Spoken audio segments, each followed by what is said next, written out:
नमस्कार सांग मैंने जय जगन्नाथ। तो मोर आज बहुत इच्छा थी मदरंगा सागर पकुड़ी करने।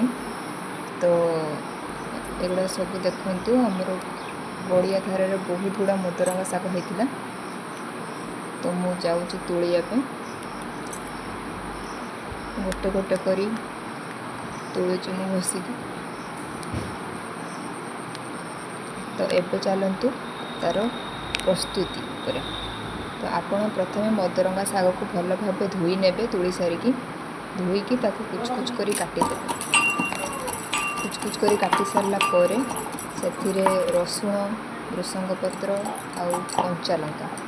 रसुण निहाती देबे, ता टेस्ट बहुत भल आसे। भृसंग पत्र जेहेतु पकुड़ी दिया जाए तो सेटा तो दिया जिबा कथा।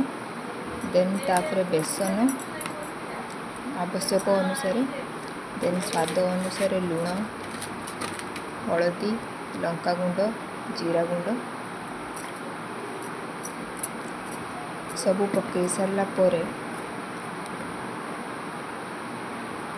आपण पियाज पकेबे जार टेस्ट बहुत भल आसे। आपण आलू भी चाहिए पकई पारे, बट मु आलू पकई नथिले। छोट छोट करके चाहिए आलू भी पकई पारे। तो मु केवल पियाज देकी करथिली। तो ताकू भल भाव गोलई नेबे। इफ आपन को जदि ड्राई लगे देन आप पानी दे पारे, बाकी सागरू तार ऑटोमेटिक पानी बाहर। तो मु आराम रे गोलई गुड़ाकी तार ठीक प्रस्तुत कर देइथिले।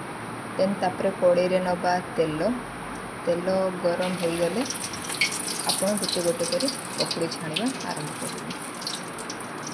जमती मु एबे देखौची आपन छोट बड़ आपण सेप हिसाब से आप देपे। मुझे छोट छोट करी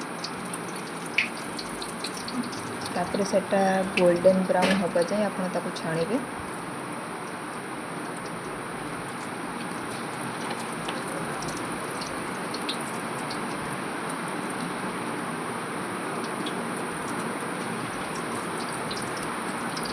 तो एबे हो गला आमर मदरंगा सागर पकुड़ी। आशा करुच्ची आपन को ये रेसिपी बहुत भल लगी। रोचे जय जगन्नाथ।